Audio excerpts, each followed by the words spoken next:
ఇంగ్లాండ్కు 350 runs కావాలి first test గెలవాలి అంటే. మరి గెలిచే ఛాన్స్ ఉందా? 350 రన్స్ అన్నది ఇంపాసిబుల్ కానే కాదు. అది కూడా ఇంగ్లాండ్ లాంటి బ్యాస్ బాల్ అన్న కాన్సెప్ట్ మైండ్లో ఉన్న టీమ్స్కి చాలా గెట్టబుల్ స్కోరు. అయితే ఇక్కడ వాళ్ళు ఫేస్ చేసే ప్రాబ్లమ్స్ ఏంటో తెలుసుకుందాము. అండ్ అలాగే టీమిండియా చేసిన భారీ తప్పు, ఎందుకంటే మనం పెట్టాల్సిన టార్గెట్ ఇది కానే కాదు, మన ప్లాన్ వేరే ఉంది. సో దాని గురించి డిస్కస్ చేద్దాము. సో మన వాళ్ళు సెకండ్ ఇన్నింగ్స్ని 364 రన్స్తో ఎండ్ చేశారనమాట. అండ్ నాకు ఒక్క డౌట్ వచ్చింది, అసలు మన ఇండియా వాళ్ళు ఇండియాలో బ్యాటింగ్ చేస్తున్నారా లేకుంటే ఇంగ్లాండ్లో బ్యాటింగ్ చేస్తున్నారా? నేను ఎప్పుడు ఇంగ్లాండ్లో మన డామినేషన్ అంటే మన top order middle order domination ఈ రేంజ్లో ఎప్పుడూ చూడలేదు.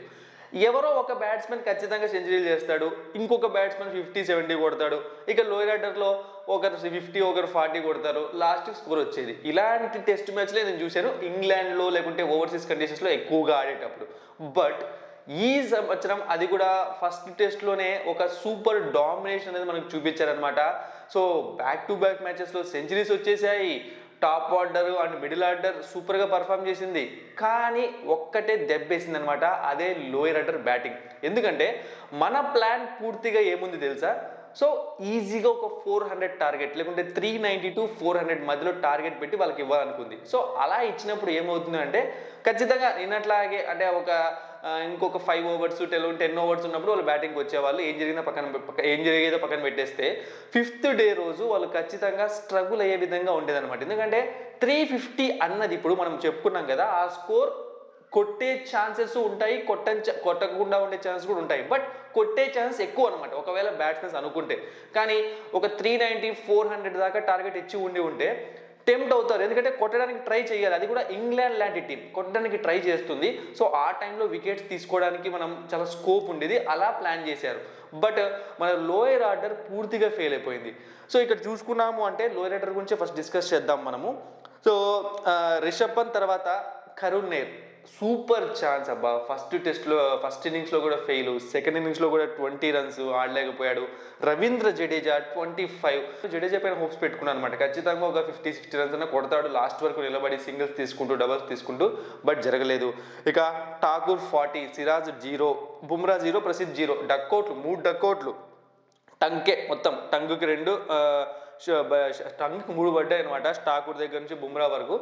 సో మీరు ఇంకొకటి ఇక్కడ బాగా గమనించారు అంటే ఫస్ట్ ఇన్నింగ్స్లో ఏమో 41 రన్స్లో 7 వికెట్స్ ఏమో పోయాయి. ఇప్పుడు సెకండ్ ఇన్నింగ్స్లో ఏమో 31 రన్స్లో 6 వికెట్స్ కోల్పోయి టెర్రిబుల్ కొలాప్స్ అనమాట. ఇది చూసుకోవాలి టీమిండియా, గంభీర్ కానీ ఎవరైనా సరే. సో ఇదనమాట పరిస్థితి. ఇక మన main super block buster players ఉన్నారు కదా, వాళ్ళ గురించి డిస్కస్ చేద్దాం. సో డే స్టార్ట్ అయ్యాక శుభ్మన్ గిల్ 8 రన్స్ అవుట్ అయిపోయాడు త్వరగానే బ్రైడన్ కార్స్ బౌలింగ్లో.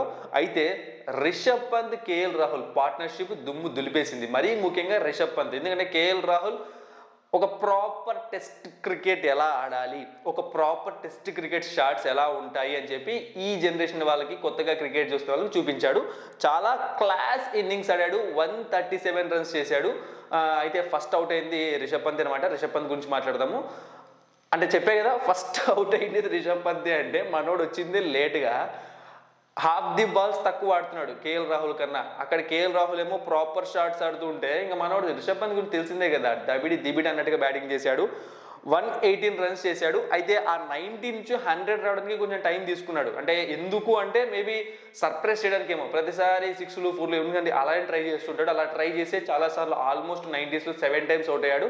అలా కాకూడదని చెప్పి గట్టిగా ట్రై చేశాడు. సెంచరీ చేశాక ఒక హైలైట్ జరిగింది మ్యాచ్లో. అంటే మీకు గుర్తుందో లేదో, చాలామంది క్రికెట్ రెగ్యులర్గా చూస్తున్న వాళ్ళకి తెలిసే ఉంటుంది.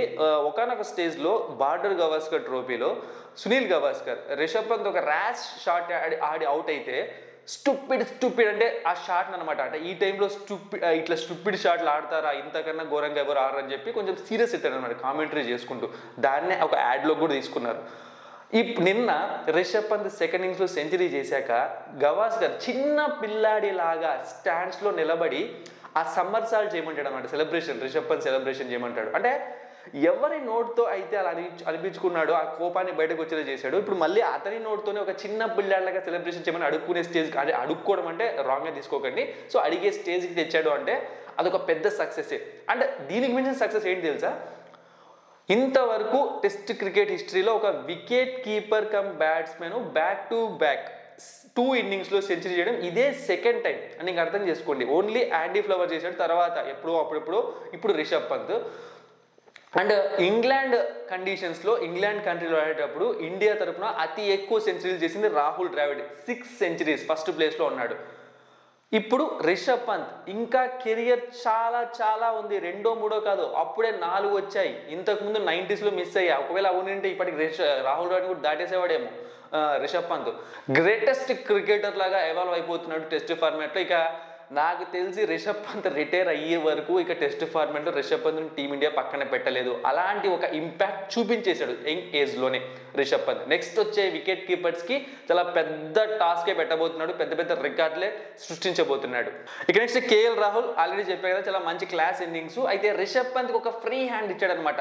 నేను ఉంటాను, నువ్వు ప్రశాంతంగా ఆడుకున్న ఫ్రీ హ్యాండ్. ఎందుకంటే రిషబ్ పంత్ ఆడాలన్నా కూడా అవతల ఎండ్లో ఆ సపోర్ట్ ఉండాలి కదా, ఆ సపోర్ట్ ఇవ్వడం మాత్రమే కాకుండా సో ఫౌండేషన్ వేసాడు టీమిండియాకి. ఎందుకంటే మన యశస్వి జైస్వాల్ అవుట్ అయ్యాడు, శుభ్మన్ గిల్ అవుట్ అయ్యాడు, సో ఆ టైంలో నిలబడ్డాడు అనమాట. అది మాత్రమే కాకుండా ఇంకోటి ఏంటి అంటే, ఒకవేళ నేను కేఎల్ రాహుల్ కూడా లాస్ట్ వరకు ఉండి ఉంటే సో ఖచ్చితంగా 400 టార్గెట్ని 390 టార్గెట్ని రీచ్ అయ్యే వాళ్ళమేమో. ఎందుకంటే రిషబ్ పంత్ అయితే నిలబడి స్టేజ్లో లేడు, తను చాలా ఫాస్ట్గా ఆడుతుంటాడు కాబట్టి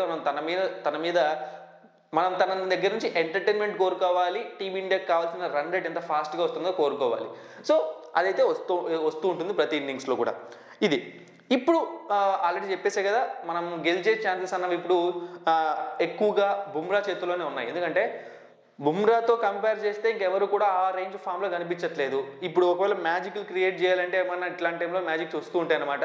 సిరాజ్ కానీ, ప్రసిద్ధ్ కృష్ణ కానీ, జడేజా కానీ, 5th రోజు స్పిన్కి టర్న్ అయ్యే అవకాశం ఉంటుంది. అండ్ మీరు బాగా చూశారు అంటే 4th రోజు ఫస్ట్ సెషన్లో మన వాళ్ళు చాలా తక్కువ రన్స్ చేశారు, అరౌండ్ 2.5 రన్ రేట్తో 2.6 రన్ రేట్తో బ్యాటింగ్ చేశారు. ఎందుకు అంటే ఆ టైం కొద్దిసేపు నేను 3rd డే రోజు చెప్పా కదా, ఆ 20-30 ఓవర్స్ చాలా అద్భుతంగా బౌలింగ్ అనుకూలిస్తాయి అనమాట.